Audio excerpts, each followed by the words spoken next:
Bonjour à tous, aujourd'hui nous allons réaliser la configuration d'une adresse email Yahoo sur le client de messagerie Thunderbird.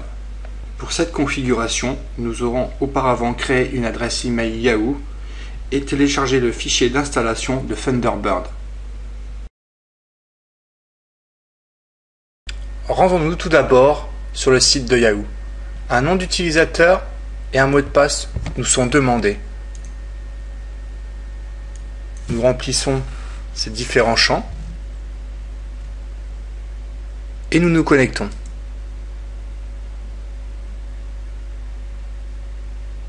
Dirigeons-nous ensuite vers le haut de l'interface sur l'onglet Options.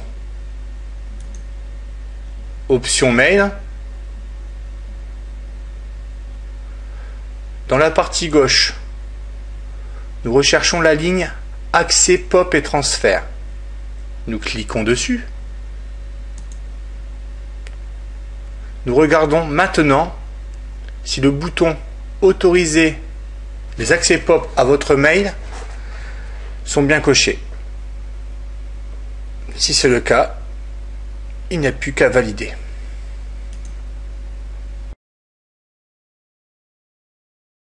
Nous allons maintenant procéder à l'installation de Thunderbird. Bon, pour l'installation, j'ai déjà téléchargé le fichier exécutable de Thunderbird. Il ne me reste plus qu'à double-cliquer dessus. Voilà. Voulez-vous exécuter ce fichier? Oui, nous allons exécuter. Voilà. Une nouvelle fenêtre s'ouvre. Les fichiers sont en train d'être extraits. Voilà, encore une nouvelle fenêtre. Nous allons donc appuyer sur Suivant. Deux types d'installation nous sont proposés, standard ou personnalisé. Nous allons rester sur standard et nous allons utiliser l'application Thunderbird par défaut. Encore Suivant. Installer.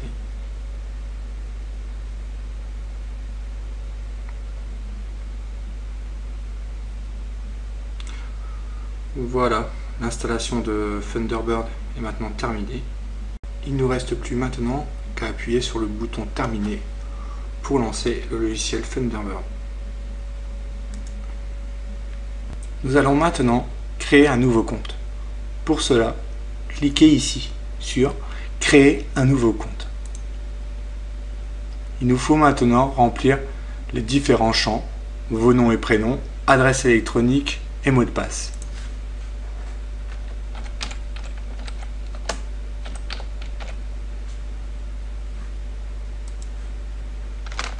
Donc moi, mon adresse, je l'avais déjà mis là dans mon bloc-notes.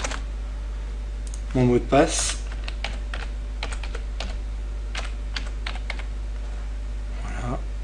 Continuer.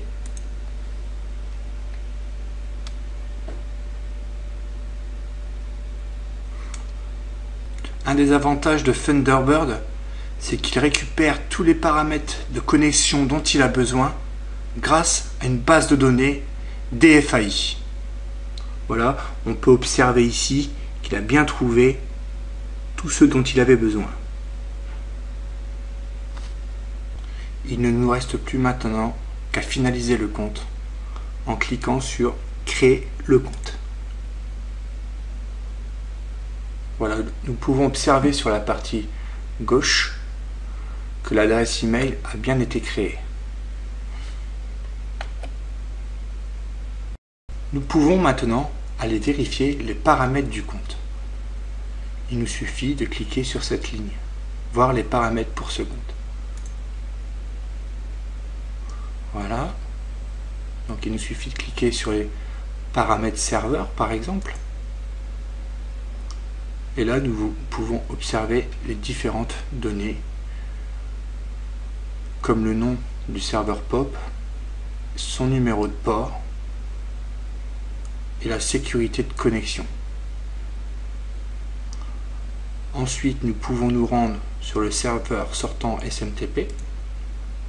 Voilà. Nous pouvons observer ici le nom du serveur SMTP, son port et la sécurité de la connexion. Voilà.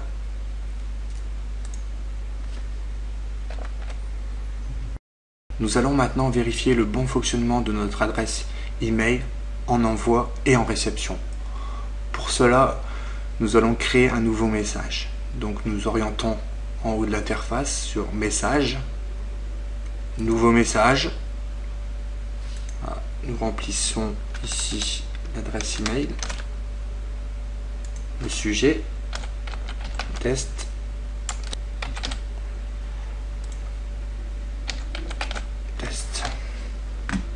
nous envoyons le message.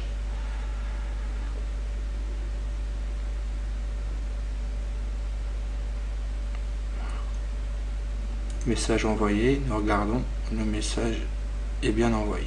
Donc nous allons maintenant relever le message.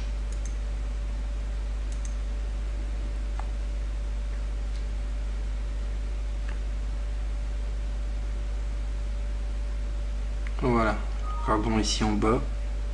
Nous avons bien reçu un nouveau message. Nous allons aller dans courrier entrant et nous voyons que notre message apparaît bien ici. Nous avons donc réussi à configurer Thunderbird. Nous avons pu vérifier que l'envoi et la réception d'email fonctionnaient. J'espère que ce petit tutoriel vous aura plu et qu'il pourra vous aider dans de futures configurations. Il ne me reste plus qu'à vous dire au revoir et à très bientôt.